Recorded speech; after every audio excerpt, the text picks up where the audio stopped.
오늘의 말씀 예레미야 22장 24절에서 30절 말씀입니다. 여호와의 말씀이니라.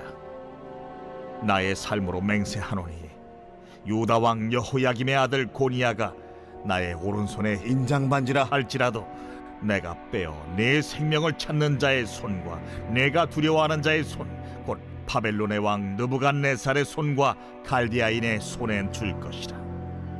내가 너와 너를 낳은 어머니를 너희가 나지 아니한 다른 지방으로 쫓아내리니 너희가 거기에서 죽으리라. 그들이 그들의 마음에 돌아오기를 사모하는 땅에 돌아오지 못하리라. 이 사람 고니야는 천하고 깨진 그릇이냐, 좋아하지 아니하는 그릇이냐? 어찌하여 그와 그의 자손이 쫓겨나서 알지 못하는 땅에 들어갔는고? 땅이여, 땅이여, 땅이여, 여호와의 말을 들을지니라. 여호와께서 이와 같이 말씀하시니라. 너희는 이 사람이 자식이 없겠고 그의 평생 동안 형통하지 못할 자라 기록하라. 이는 그의 자손 중 형통하여 다윗의 왕위에 앉아 유다를 다스릴 사람이 다시는 없을 것임이라 하시니라. 어제 열왕기서 말씀에서 요야김의 아들 여호야긴이 아버지의 그 때이른 죽음으로 말미암아 갑작스럽게 왕위에 오르게 되고, 또 사실 그마저도 3개월 만에 바벨론에 의해 왕좌에서 끌어내려져서 바벨론으로 포로로 잡혀갔다 하는 그런 말씀을 우리가 보았습니다. 오늘 우리가 묵상한 이 예레미야 말씀은 바로 이 역사적 사건에 대한 예언에 해당합니다. 오늘 본문 24절 25절 여호와의 말씀이니라. 나의 삶으로 맹세하노니 유다 왕 여호야김의 아들 고니야가 나의 오른손에 인장반지라 할지라도 내가 빼어 내 생명을 찾는 자의 손과 내가 두려워하는 자의 손, 곧 바벨론의 왕 느부갓네살의 손과 갈대아인의 손에 줄 것이라. 열왕기서에는 여호야긴이라고 되어 있는데 예레미야는 이 동일한 인물을 두고 고니야라고 부르고 있지요. 여호야긴이라는 이름은 여호와께서 일으키신다 하는 의미를 담고 있는데요. 앞에 여호와 그리고 긴에서는 쿤이라는 일으키다라는 그런 단어인데, 이 이름에서 앞에 그 여호와라는 이름을 빼고 뒤에 긴, 일으킨다 하는 이 말만 따와서 이 긴에서 변형된 고니야라고 그렇게 예레미야가 부른 것이지요. 예레미야는 의도적으로 여호와의 이름이 빠진 고니야라는 표현을 사용함으로써 이 여호야긴이 하나님과 단절된 그런 인물이다 하는 것을 암시하는 듯 보입니다. 아니나 다를까 하나님께서는 여호야긴, 즉 고니야를 향해 네가 나의 오른손에 인장반지라 할지라도 내가 빼겠다. 즉 이제 너는 나와 상관이 없는 자이다. 특별히 이 인장반지, 왕의 권위와 위엄을 가리키는 그 반지를 빼어버리겠다 하고 심판하시는 것이지요. 26절에 내가 너와 너를 낳은 어머니를 너희가 나지 아니한 다른 지방으로 쫓아내리니 너희가 거기에서 죽으리라. 왕의 자리에서 쫓겨날 뿐만 아니라 바벨론으로 끌려가서 거기에서 죽게 될 것임을, 다시는 고국 땅을 밟지 못하게 될 것임을 예언하고 있습니다. 사실 여호야긴, 이 고니야는 다윗 왕조의 제일 마지막 후예입니다. 물론 그를 이어서 남유다의 최후의 왕 시드기야가 바벨론에 의해 세워지기는 합니다마는 시드기야는 고니야의 아들이 아니라 그의 숙부입니다. 다윗의 후계자 관점으로 볼 때에 고니야가 이제 왕위에 오른 최후의 핏줄인 셈인 것이지요.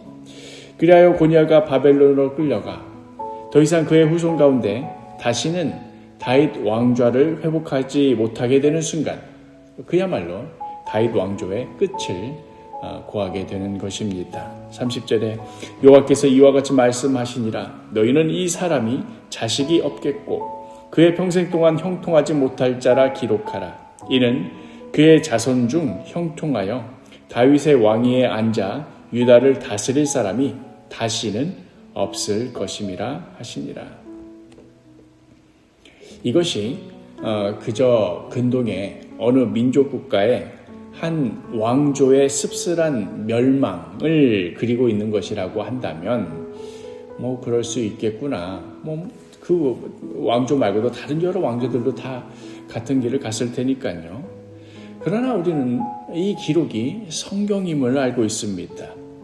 열왕기서의 시작을 누가 열고 있습니까? 바로 다윗입니다.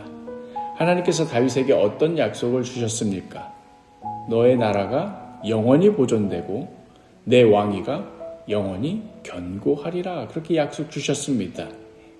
아니, 다윗이 그 약속을 받고 나서 얼마나 감격했는지, 땅의 어느 한 나라가 주의 백성 이스라엘과 같으리까 하고 하나님을 찬양했었습니다. 그렇게 시작한 이 다윗 왕조인데, 그런데 이 열왕기서의 끝이 고니아가 바벨론에 끌려가 왕조의 계승자도 없이 타국에서 죽음을 맞이하는 것이라고 한다면 우리가 도대체 이 성경을 어떻게 이해해야 하는 것일까요?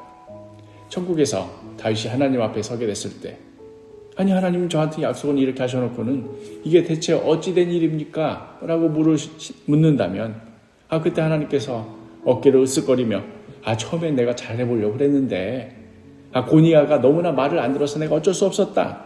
이러시기라도 할까요? 다윗 왕조의 영원함과 또한 동시에 다윗 혈통의 단절, 이것이 어떻게 한 책 안에 들어가 있을 수가 있는가? 이것을 도대체 우리가 어떻게 납득해야 하는가? 이 질문은 오늘 우리가 이 성경을 묵상하는 우리에게뿐만 아니라 사실 그 당시 멸망의 시대를 살아가던 이스라엘 백성들에게는 더더욱 절실한 질문이었습니다. 분명 하나님은 살아계시는데, 분명 그 약속을 지키시는 신실한 분이신데, 그런데 오늘 우리가 겪고 있는 이 현실은 도대체 어찌 됨인가?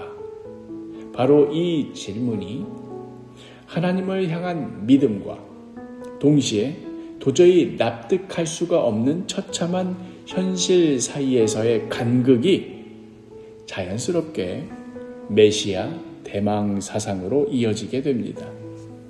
하나님께서는 틀림없이 그 구원자를 우리에게 보내주실 것이다. 우리가 비록 지금 이렇게 고통당하고 있지만 이것은 우리의 죄악으로 인한 것이지, 그럼에도 우리 하나님께서는 우리를 긍휼히 여기셔서 이 고통에서 건져내 주실 메시아를 틀림없이 보내어 주실 것이다. 그러므로 우리는 그분을 기다린다 하는 메시아 대망 사상이 이스라엘 멸망 이후 점점 무르익어가고 있었고, 그리고 하나님의 때에 드디어 보내시마 약속하던 그 구원자를 보내어 주셨으니 마태는 이를 다음과 같은 말씀으로 그 시작을 여는 것이지요. 마태복음 1장 1절, 아브라함과 다윗의 자손 예수 그리스도의 계보라. 오직 예수라 하는 말은 그저 종교적인 구호가 아닙니다. 수백 년의 실패와 멸망과 침묵 끝에 하나님께서 마침내 보내신 응답, 그 이름이 바로 예수 그리스도인 것입니다. 때로는 우리의 현실 역시 하나님의 약속과 너무나 거리가 멀어 보일 때가 있습니다. 기도를 해도 응답은 느리고 하나님은 살아계신다 하는데 우리 삶은 여전히 무기력하게만 느껴질 때가 있습니다.